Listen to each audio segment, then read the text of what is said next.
पुस्तक का नाम आवेशग्रस्त होने में अपार हानि। लेखक पंडित श्री राम शर्मा आचार्य जी। ऑडियो 4। आत्मग्लानि अपने ऊपर ही क्यों? आवेशग्रस्त होने के कई कारण हैं, इससे कई हानियां भी हैं। आवेशग्रस्त होने के बाद घोर पश्चाताप आत्मग्लानि होती है।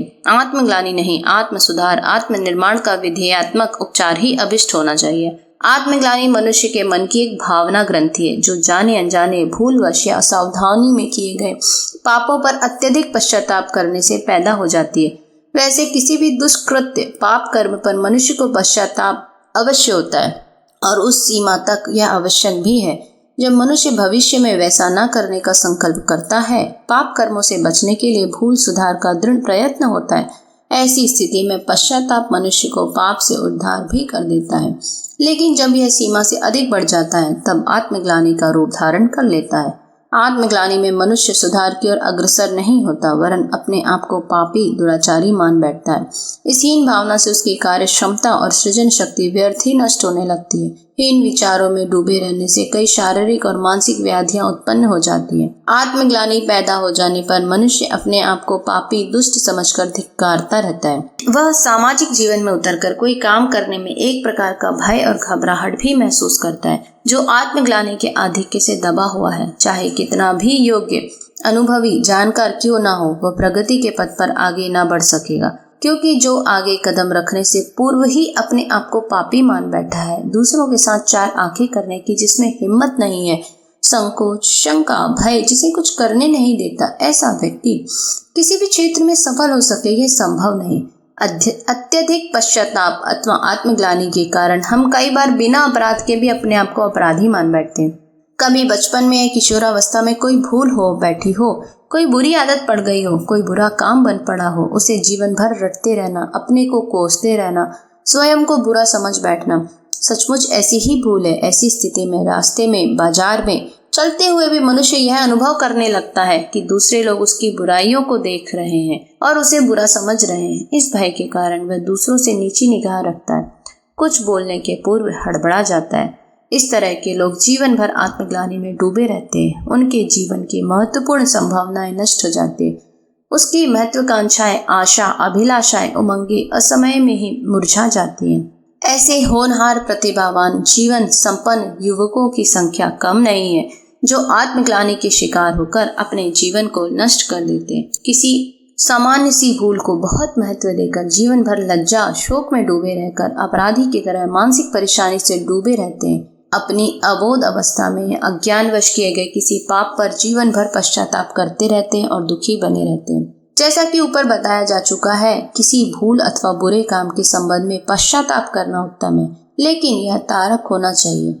भविष्य में ऐसा न करने का संकल्प करके सदैव उससे बचते रहने का प्रयत्न करना, ऐसे वातावरण, संग साथ एवं साधनों से दूर रहना जो बुराई का और प्रवृत्त करे, इसके लिए आवश्यक होता है। पिछली भूल से शिक्षा लेकर आगे के लिए उसका सुधार कर लेना और फिर पाप की भावना सदा के लिए भुला देना पश्चाताप का सच्चा स्वरूप है। आपसे जो कुछ बुराई हो चुकी है उसे भूल जाइए। मैन्सफील्ड ने कहा है, आप इसे अपनी जिंदगी का नियम बना लें कि बीती हुई बातों को भूल जाएंगे, कभी पश्चाताप ना करेंगे। बिगड़ी हुई बातों को याद करना कीचड़ में सने रहने के समान है। भूतकाल में हमसे जो कुछ भी बुराई हो गई हो उसे बीती ताही बिसारी दे के अनुसार भुलाने में ही कल्याण है। आत्मग्लानि को बढ़ने न दे, अन्यथा यह एक ऐसी मानसिक दुर्बलता के रूप में जम जाएगी जो कुछ भी ना करने देगी। कोई भी बुराई क्यों ना हो गई हो, उसे अनावश्यक तूल ना दीजिए। कीचड़ में गिर पड़ने पर उठकर उसे धो लेना ही श्रेष्ठ करें। कीचड़ में पड़े रहने का पश्चाताप करने में लग जाना या उसी का रोना रोते रहना ठीक नहीं। पूर्णतः पाक साफ दूध का धुला हुआ कोई नहीं होता। भले बुराइयां पापी बन जाना मनुष्य की स्वाभाविक कमजोरी है। प्रत्येक मनुष्य पैदा होने से मरने तक कोई न कोई बुरा काम कर बैठता है। गिर कर उठने में, बुराई से भलाई की ओर आगे बढ़ने में ही मनुष्य की श्रेष्ठता है। अपने पापों पर पश्चाताप कर आत्मग्लानि में न डूबे। याद रखिए, प्रत्येक बहुत से दूसरे व्यक्ति भी इन्हीं बुराइयों के मार्ग से गुजरे और जीवन में बहुत आगे बढ़े। कई बार हम घटनाओं, परिस्थितियों को अपने ही मापदंड से नापने का व्यर्थ प्रयत्न करते हैं। जब इनका परिणाम अपने मनुकूल नहीं निकलता तो उस पर पश्चाताप करते हैं और धीरे धीरे आत्मग्लानि के शिकार बन जाते। किंतु यह तो असंभव बात है कि जीवन की घटनाओं का हमारी रुचि के अनुसार ही परिणाम निकले, क्योंकि इनका संबंध केवल हमारी रुचि से नहीं होता वरन बहुत सी बातों से होता है। पर जब तक सबका तालमेल नहीं बैठता सफलता नहीं मिलती। अपना एक लक्ष्य एवं निश्चित कार्यक्रम बनाकर उसमें लगे रहें। अनुकूलता पर गर्व भी ना करें तो प्रतिकूल परिस्थितियों में पश्चाताप भी ना करें। यही आगे बढ़ने का मध्यम मार्ग है। आत्मग्लानि से बचने के लिए आत्मविश्वास और उत्साह को बढ़ाइए। मिल्टन पावेल ने बताया है, आत्मग्लानि से मनुष्य को बचाने के लिए उसके मन में धसी हुई भय की भावना और भीरुता को दूर करना आवश्यक है। अपनी शक्तियों पर, योग्यता पर और क्षमता पर विश्वास कीजिए। आप सब कुछ कर सकते हैं, इसी तरह ऊंचे उठ सकते हैं और जिस तरह दूसरे मनस्वी लोग उठते हैं। अपने आत्मविश्वास को जगाइए।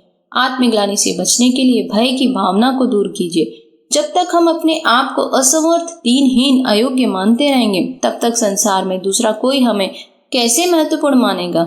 यह सच है कि हम जैसा स्वयं अपने आप को समझते हैं उसी दृष्टि में हमें दुनिया भी दिखती है। उत्साही विचार, दिव्य संकेत, आत्मविश्वास की भावनाओं का नित्य आभास करना चाहिए। दुनिया से भागने में या एकांत की शरण लेने से भी काम नहीं चलेगा। सामाजिक जीवन में खुलकर भाग लेने पर ही आत्मग्लानि की भावना से पीछा छुड़ाया जा सकता है। किन्हीं सभा समितियों में जाने, बोलने, गाने बजाने, खेलने कूदने के अवसर मिले तो उनका बेधड़क होकर उपयोग करना चाहिए। कदाचित प्रारंभ में कई बार हंसी भी हो तो उससे न घबराकर सदैव ऐसे अवसरों की तलाश में रहना चाहिए और अपना अभ्यास जारी रखना चाहिए। आप देखेंगे कि एक दिन आप में लोगों को प्रभावित करने की महत्वपूर्ण क्षमता पैदा हो जाएगी, जिसकी संभावना ही प्रारंभ में झेप जाने या घबरा जाने से नष्ट हो सकती थी। अपने शरीर को सदा स्वस्थ और तरोताजा रखें, इससे मस्तिष्क भी स्वस्थ रहेगा और आप अनावश्यक सोच विचार, पश्चाताप से बचे रहेंगे। कमजोर, बीमार, जीर्ण रोगी व्यक्तियों में आत्मग्लानि की भावना अधिक होती है। उसे अपने आप से असंतोष एवं घृणा रहती है, जिसका कारण उनका मन संस्थान दुर्बल हो जाना है। प्रकृति की गोद में, खुले वातावरण में, खुले आकाश की छाया में खूब घूमें। संसार के सौंदर्य एवं सरसता पर विचार करके प्रसन्न होते रहें। लज्जा, भय, संकोच को दूर करें। पुराने पापों को भूल जाएं। मन में आत्मविश्वास, साहस की भावनाओं को जगाएं। आत्मग्लानि से बचने के लिए स्मरण रहे कि इससे मनुष्य की मौलिक शक्तियों और क्षमताओं का बहुत ज्यादा ह्रास होता है। अतः सफल जीवन के लिए आत्मग्लानि से बचें।